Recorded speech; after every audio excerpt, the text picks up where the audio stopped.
Bem-vindos a mais uma aula sobre indicadores socioeconômicos na gestão pública do Núcleo de Educação à Distância da Universidade Federal de São João del Rei. Pois bem, prezados alunos, esse é o nosso segundo momento em que eu vou falar especificamente sobre os indicadores, para vocês conhecerem um pouco mais sobre esses indicadores. Inicialmente, eu vou fazer uma contextualização. Bom, com o grande crescimento econômico da década de 70 e o descompasso que ocorreu entre o crescimento econômico e as melhorias das condições sociais, essas não ocorreram no mesmo nível, no mesmo patamar. As desigualdades sociais, elas se destacaram naquele momento, ao passo que havia um crescimento econômico considerável. Então, vários esforços naquele momento contribuíram para o desenvolvimento conceitual e metodológico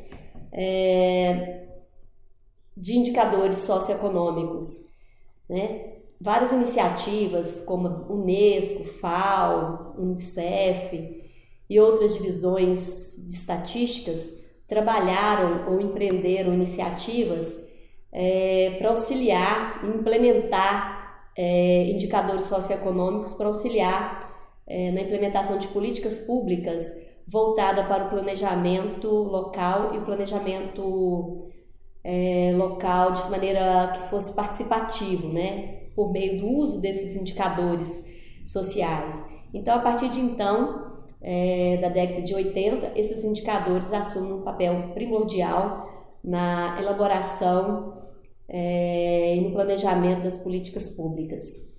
Então, a partir de então, os indicadores sociais se prestam a subsidiar as atividades de planejamento público e formulação de políticas sociais nas diferentes esferas do governo, E dessa forma, torna-se possível, não só para os governos, mas para a sociedade como um todo, monitorar as condições de vida e de bem-estar da população, Isso que é o mais interessante, que aí a gente começa a criar mecanismo para avaliar também as políticas públicas, verificando a eficácia, os resultados dessas políticas públicas. Eu acho interessante, ressaltar aqui a utilização desses indicadores sociais, ele serve para avaliar os processos, retrocesso na vida da população, para avaliar, apontando eficiências e eficácia dessas políticas, como eu falei anteriormente. Bom, e aí o que eu me propus para a aula de hoje é demonstrar algumas instituições, ou alguns indicadores que elaboram essas estatísticas públicas, como são elaboradas essas estatísticas públicas, Enfim, essas estatísticas públicas, inicialmente, correspondem a um dado, que na sua forma bruta, ele não tem validade até então. Quando você contextualiza e aplica uma teoria social ou uma finalidade programática, você dá uma interpretação diante de uma realidade, aí você realmente vai ter uma informação que vai ser de utilidade para fins de formulação de uma política pública para sanar uma necessidade de uma determinada localidade. Por isso que a gente fala nessa perspectiva do dado, e esse dado coletado a partir de uma dada realidade, a gente dá uma contextualizada e aí a gente gera essa informação para análise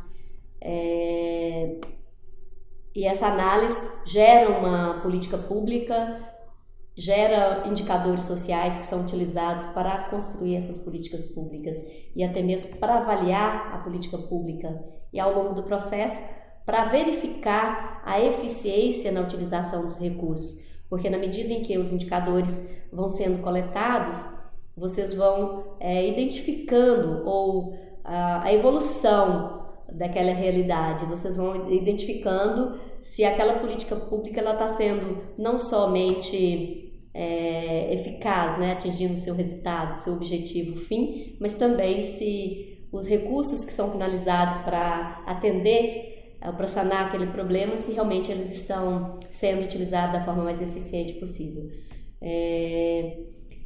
Aqui destaca-se alguns indicadores. O que são esses indicadores, né, que são gerados? Eu acho importante falar um pouco sobre esses indicadores, né? Porque esses indicadores pode ser entendido como taxas, proporções, médias, índices, alguma distribuição por classes que a gente pode fazer, algumas cifras absolutas, mas são indicadores que ora retratam uma dimensão única, uma dimensão social única. Aí a gente fala de indicadores simples.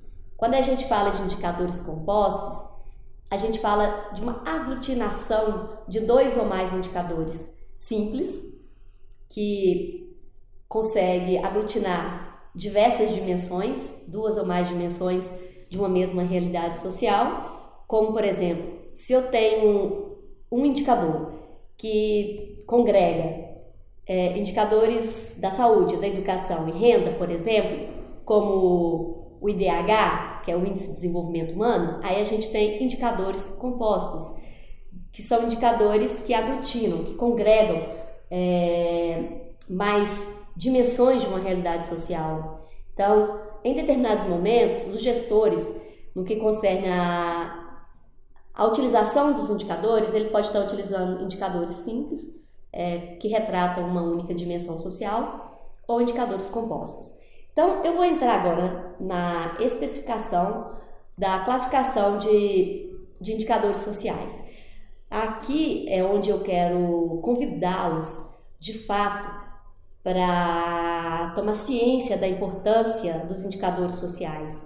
Então, eu vou falar de uma grande classificação, né, que os indicadores são classificados em indicadores da saúde, educacionais, de mercado de trabalho, demográficos, habitacionais, de segurança pública e justiça, de infraestrutura urbana, de renda e desigualdade, de qualidade de vida e do meio ambiente. Especificamente, eles se desdobram, é isso que é o mais interessante, por parte dos gestores que estão trabalhando com a administração pública. Aqui eu me refiro à formação profissional, né, da gestão pública propriamente dita. Aqui é que é a grande questão. Então, por quê? Vamos falar por quê? Porque esses indicadores socioeconômicos, eles têm uma relevância, há uma relevância social da temática a qual o indicador se refere, que é, com certeza, o atributo fundamental, né, para justificar sua produção e legitimar seu emprego no processo de análise, formulação e implementação de políticas. Então, a principal questão foca na questão da justificativa, né, por que se produzir, né, e como a gente vai legitimar o emprego desses indicadores. Então tá, pois bem, vamos começar então com os indicadores da saúde. Esses indicadores demográficos e de saúde, é interessante ressaltar aqui que são muito conhecidos, né? A gente escuta sempre nas mídias sobre taxa de natalidade, taxa de crescimento demográfico, taxa de urbanização, taxa de mortalidade infantil, taxas ou proporções de óbitos, enfim, indicadores de morbidade, de desnutrição. Esses indicadores, de acordo com o Januzzi, eu acho interessante, né? Como ele nos chama a atenção, são extremamente relevantes para que as políticas públicas sejam direcionadas para essas questões. Uma das questões chaves que o Januzzi, o autor, nos chama a atenção é com relação à taxa de natalidade. Ele coloca a seguinte questão: países em que ocorrem elevadas taxas de natalidade, né? Então a gente tem que ficar atento com políticas direcionadas para fortalecer, né, para atender às necessidades dessas populações, de acordo com as prioridades sociais. Então, é importante a gente estar atento à questão da taxa de natalidade, quais são os aspectos que pode levar a taxas de mortalidade Então ele chama muita atenção a alguns aspectos, principalmente a mortalidade infantil, né, para saber se há alguma epidemia, alguns fatores, principalmente algumas na taxa de mortalidade pós-neonatal, algumas políticas públicas que podem ser direcionadas para sanar essa problemática, em termos de melhoria das condições hospitalares. Então é super importante esses indicadores no momento em que vão ser canalizados recursos públicos e criados programas, políticas públicas ou programas específicos para atender determinadas necessidades.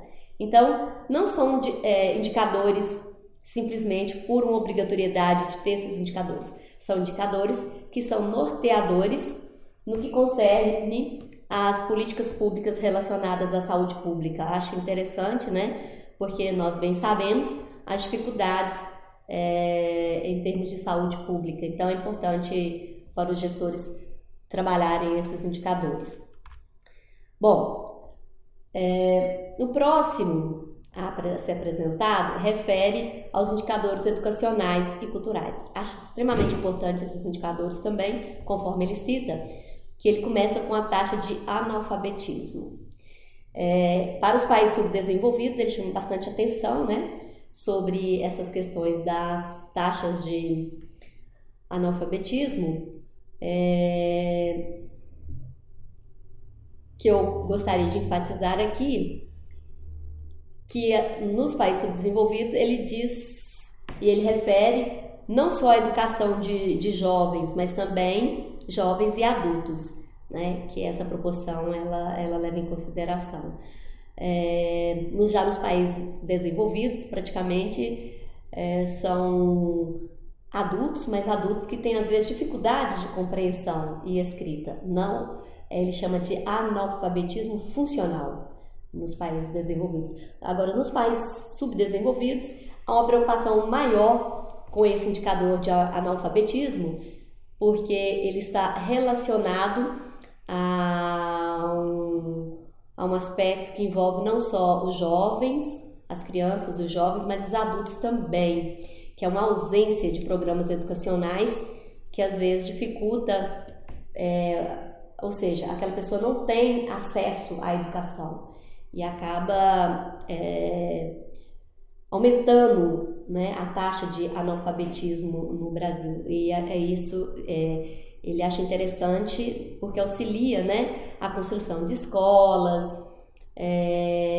políticas voltadas para reduzir as diferenças regionais ou interregionais, como ele coloca aqui, né, para poder equalizar mais essas questões. Então, esses indicadores, especificamente a taxa de analfabetismo, bem como a taxa de desempenho no sistema, relativos à taxa de evasão ou de reprovação, são alguns indicadores importantes para serem analisados e para serem direcionados para desenvolver políticas públicas relativas à educação e à cultura. Então, no que refere aos indicadores do mercado de trabalho, são indicadores que visam mensurar a participação no mercado de trabalho e a taxa de desemprego. Enfim, bem como indicadores de estrutura do mercado e rendimento médio do trabalho. São indicadores extremamente relevantes, principalmente no contexto atual, né? Quando a gente fala de elevadas taxas de desempregos que nós estamos vivendo no momento atual e quais são as perspectivas para melhorias dos níveis de emprego em função da taxa de desemprego. Então, aqui eu chamo a atenção o que vem a ser essa taxa de desemprego, né? Ele coloca algumas fórmulas, aí eu convido a vocês a consultar o material do Januzzi, né, que está disponível no portal, onde ele coloca que a taxa de desemprego é igual os desempregos, os desempregados, né, dividido pelos ocupados mais os desempregados vezes 100. É uma fórmula para chegar no indicador. Mas por que eu estou enfatizando essa fórmula? Porque eu vou apresentar para vocês uma triste realidade, né, atual, que é a taxa de desocupação no Brasil. Então, Então são dados atualizados, né? A gente tem aí uma evolução de trimestral de janeiro, fevereiro e março de 2016 a janeiro, fevereiro e março de 2017, em que a gente tem um índice que ele varia de um 10,9 a 13,7, isso em termos de variação percentual, uma aproximação de 25% de crescimento da taxa de desocupação no Brasil. Esses indicadores, quando a gente apresenta, é extremamente relevante para que os nossos governantes eles procurem desenvolver políticas públicas direcionadas para proporcionar mais mercados ou postos de trabalho. Então, para quem está aqui hoje fazendo um curso de gestão pública, né, um índice dessa natureza nos remete à necessidade de alternativas, de buscar desenvolver políticas ou programas ou ações sociais direcionadas para a criação de novos postos de trabalho, né? Então a gente tem que treinar os nossos jovens, bem como os adultos que estão aí desocupados, né? Para não citar no termo, né, do desemprego, possibilidades, né, de retornar ao mercado de trabalho. Então é importante, eu achei interessante enfatizar essa possibilidade aqui de chamar atenção para vocês desse crescimento, né, dessa taxa de desemprego. Na verdade, a gente precisa buscar não só um crescimento econômico nesse momento atual, mas um crescimento econômico, né, pautado num crescimento de postos de trabalho e reposicionamento para melhorar esses indicadores aí em função, só retomando aqui para vocês, né, sobre os indicadores de mercado de trabalho, né? Então a taxa de desemprego aberto e oculto, ela no Brasil atualmente ela tem crescido significativamente, tá ok? E esses índices são úteis para o desenvolvimento de políticas públicas no que concerne a indicadores de mercado de trabalho. Bom, vale também ressaltar aqui outros indicadores de renda e pobreza, né, que eu falei na nossa primeira aula, que o PIB per capita, que é uma proxy utilizada, né, para caracterização de uma medida representativa do bem-estar social, não necessariamente reflete essa condição que eu disse. O PIB per capita pode ser utilizado ou é uma medida representativa do bem-estar social? Não necessariamente, mas é utilizado nos indicadores de renda e pobreza, tá ok? Então tem os indicadores de renda familiar média, tem os índices de Gini, os indicadores de pobreza com insuficiência de renda e os índices de custos de vida. São alguns indicadores que pode indicar, né, a renda e pobreza.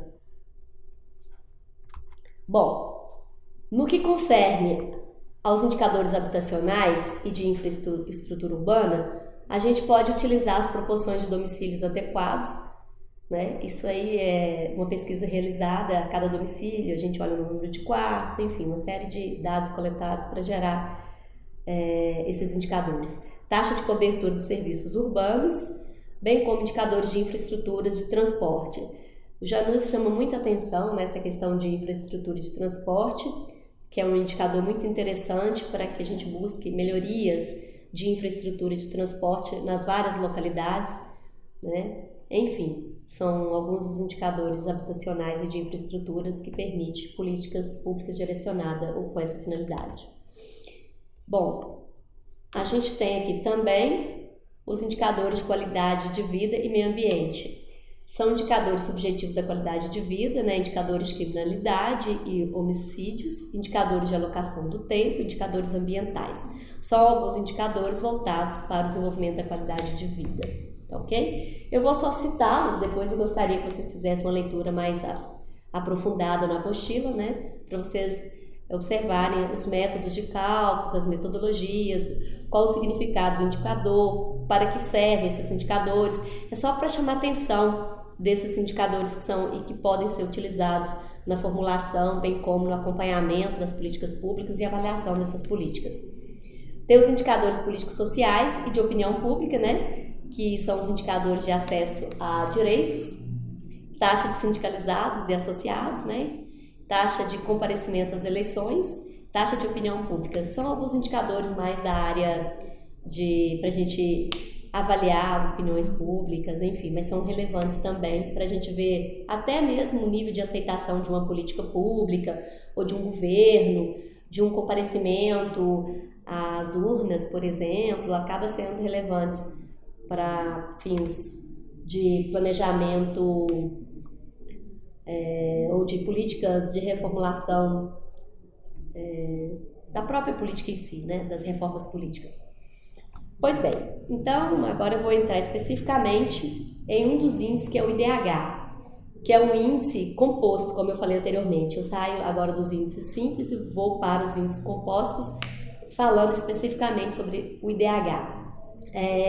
Eu vou fazer uma retrospectiva, né, sobre esse indicador, retornando, né, ao início do desenvolvimento desse indicador, né? Na concepção do PNUD, né, o desenvolvimento humano ele deveria ser entendido como um processo dinâmico e permanente de ampliação das oportunidades dos indivíduos para a conquista de níveis crescentes de bem-estar.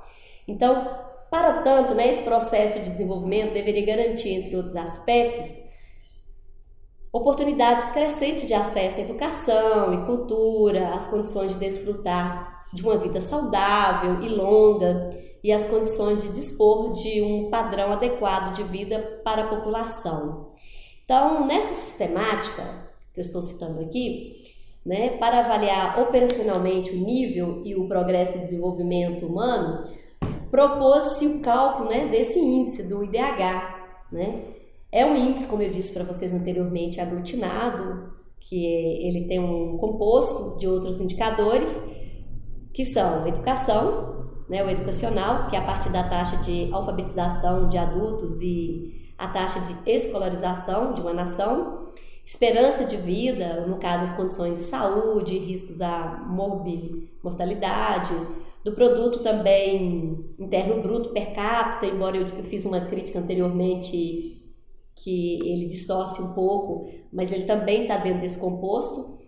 E esse indicador ele tem uma magnitude, uma variabilidade, ele concentra-se entre 0 e 1, sendo que os países com IDH inferior a 0,5, eles são classificados como baixo IDH, né? E o médio é entre 0,5 e 0,8, ou alto, acima de 0,8, né? Em termos de nível de desenvolvimento humano. É um pouco complexo quando a gente fala sobre isso, e a gente cita alguns exemplos, né? E isso está disponível nos sites aí para os alunos.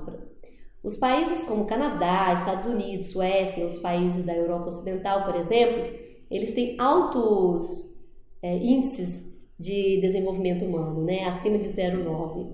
Então é interessante destacar. E outros países, né, principalmente africanos, como Serra Leoa, Níger, tem um IDH próximo de 0,3. Então, políticas públicas para melhorias da qualidade de vida da população, quando o IDH está próximo de 0,3, é extremamente importante, às vezes não só em nível local, mas diversos países em cooperação poderão auxiliar na proporção e desenvolvimento dessas políticas públicas. O Brasil, por exemplo, ele situa-se entre os países médios no que concerne a desenvolvimento humano no IDH, ok? Face a essas críticas acerca do IDH, né? Como eu disse, ele é um aglutinado para formar esse composto para chegar nesse índice, o método de aglutinação, surgiram outros métodos, né?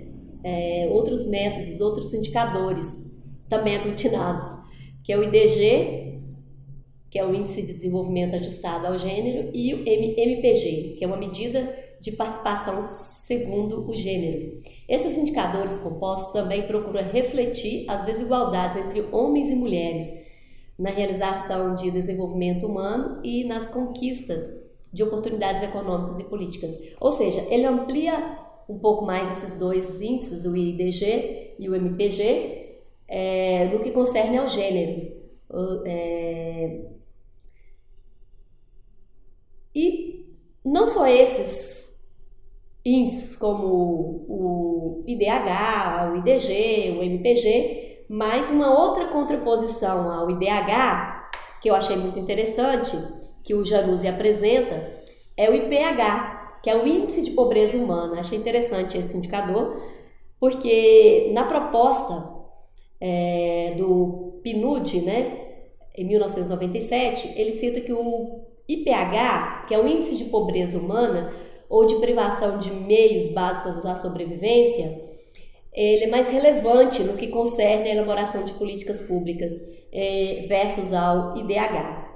Então, enquanto o IDH ele só mensura os progressos médios nas dimensões da educação, saúde e recursos materiais para a sobrevivência, o IPH, por sua vez, avalia o nível de privação dessas dimensões. Ou seja, se eu sou privado, na concepção da privação dessas dimensões, eu consigo elaborar políticas direcionadas para sanar esses problemas. Ele fala que em países subdesenvolvidos, por exemplo, a porcentagem de pessoas que não devem sobreviver após os 40 anos é um dos pontos que ele pontua, qual o percentual, né, de pessoas que não devem sobreviver após os 40. Ao passo que em países desenvolvidos, no índice, no IPH, ele coloca 60 anos, ou seja, é uma diferença muito grande, né? E aí ele ainda cita um exemplo. Países como a Etiópia, a Nigéria e outros países africanos estão liderando o IPH. Os índices de pobreza humana são superiores a 50%, por exemplo, né? Ele cita. Já no Brasil está em torno de 15%. Então esse índice de pobreza humana é um índice interessante para auxiliar nas construções das políticas públicas. Bom, pois bem, aí a gente parte para um importante meio de comunicação que a gente tem na mídia, acompanhar um relatório de acompanhamento dos Objetivos de Desenvolvimento do Milênio, ODUM, né, produzido pelo Instituto de Pesquisa Econômica, aplicado IPEA. Lá vocês vão ter acesso, né, é um órgão do governo federal, o IPEA, e ela é responsável pela elaboração de estudos e análises econômicas, sociais e de políticas públicas. Alguns indicadores são propostos nesse site, que eu vou apresentar para vocês nesse momento.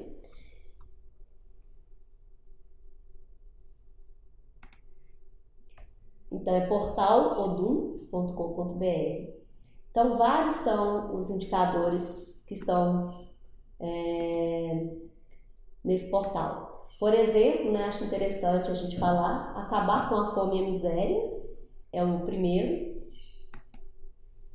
E ele coloca um objetivo com esse acabar com a fome e a miséria, que é a questão da erradicação da extrema pobreza, e ele traça metas. Embora está desatualizado nesse momento, né, mas é importante para os senhores que estão formando a gestão pública acompanhar esses indicadores.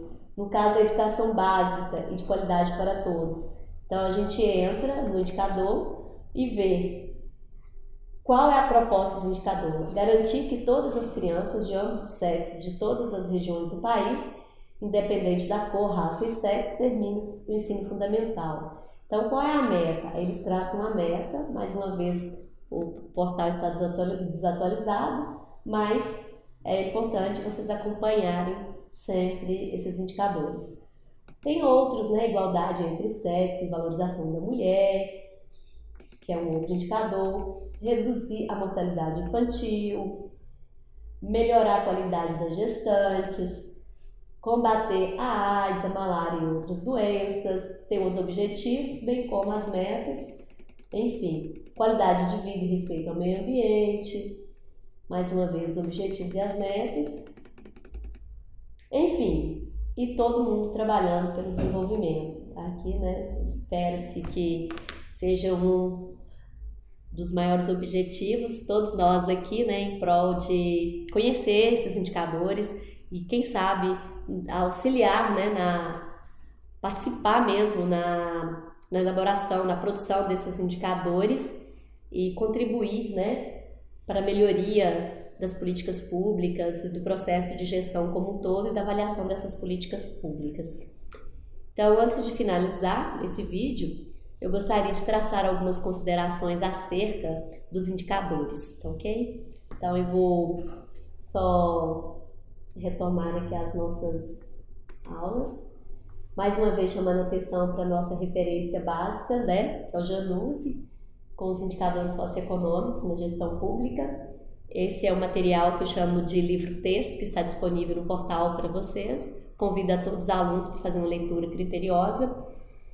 E em 2017, né, o JANUSE ele lança um livro que eu gostaria de convidá-los a todos para fazer uma leitura, que lá tem as metodologias de cálculo, todas as metodologias de cálculo dos indicadores, é possível vocês encontrarem no livro. Mas antes disso eu vou fazer umas considerações acerca desses indicadores.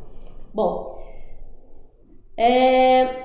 inicialmente, né, a necessidade de indicadores municipais ela é crescente, principalmente para monitoramento da situação de grupos sociais, que a gente chama de grupos sociais vulneráveis, para monitorar e para auxiliar a construção de políticas públicas para esses grupos. Então, há uma demanda crescente por informações sociais demográficas para fins de formulação dessas políticas públicas municipais. No Brasil, tem sido crescente, né, principalmente na última década. No contexto de descentralização administrativa, cresce ainda mais. Se eu proponho descentralizar o processo de gestão, há uma necessidade crescente desses municípios produzir esses indicadores, apresentar esses indicadores, né? Principalmente no que concerne a descentralização, não só no processo administrativo e tributário, em favor desses municípios, né, e de institucionalização do processo de planejamento local e público. Importante, então, para os futuros especialistas em gestão pública, ok?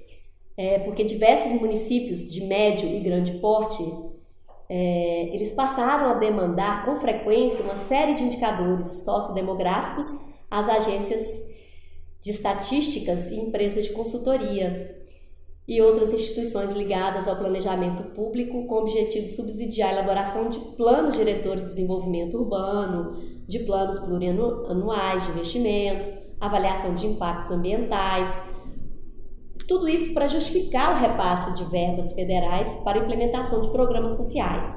Então aqui eu gostaria de chamar a atenção, né, dessa oportunidade de atuação no mercado de trabalho por parte dos senhores, utilizando os conceitos de indicadores e auxiliando ou desenvolvendo consultorias para que essas prefeituras disponibilizem esses dados, essas informações no momento que elas precisam. Mas eu gostaria de ressaltar mais uma vez o importante conhecimento dos limites e potencialidades dos indicadores sociais, né? Isso é super importante para poder definir as prioridades sociais e na melhor alocação dos recursos públicos. Se bem empregados, né, esses recursos poderão auxiliar bastante para fazer modificações significativas em uma realidade social e orientar de forma mais competente a análise, formulação e implementação dessas políticas. Embora nós sempre sabemos, né, que há lacunas, haja vistas que os recursos são sempre escassos, por mais que a gente dispõe de indicadores socioeconômicos ou sociais acerca de uma realidade, os recursos poderão ser insuficientes para atender a toda a demanda ou para atender a toda a totalidade das necessidades aí por parte de uma sociedade. É só para chamar a atenção dos meus alunos para essas limitações, que às vezes a gente tem o indicador, a gente conhece o retrato, a fotografia de uma realidade, mas não necessariamente significa que tem recursos disponíveis para estar resolvendo ou criando ou solucionando essa problemática. Então, era isso que eu tinha para dizer para vocês e chamar a atenção dos alunos para uma leitura bem criteriosa, né? Como eu disse anteriormente, que o Janus, em 2017, lançou um dos livros Indicadores Sociais aí no Brasil.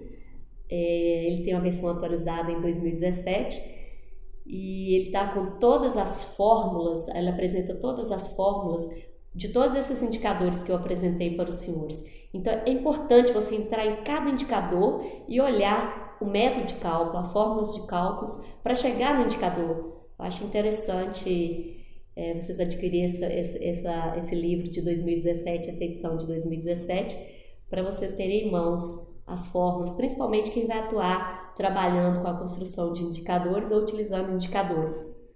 Então, no mais, eu deixo a seguinte questão. Tendo dúvidas, vocês poderão solicitar os tutores, né? E aí a gente encaminha as possíveis soluções para as dúvidas aí, né? Então, bons estudos, boas leituras. E não deixe de consultar o material, faça uma leitura criteriosa e complemente essas leituras aí, por favor, com outros materiais. Eu coloco no material no portal, mas eu deixo também alguns artigos para complementação das leituras. E agora eu citei esse livro da edição de 2017, né, que vocês poderão adquirir esse livro e fazer uma leitura mais criteriosa, além da própria apostila que eu chamo de livro-texto. Obrigada.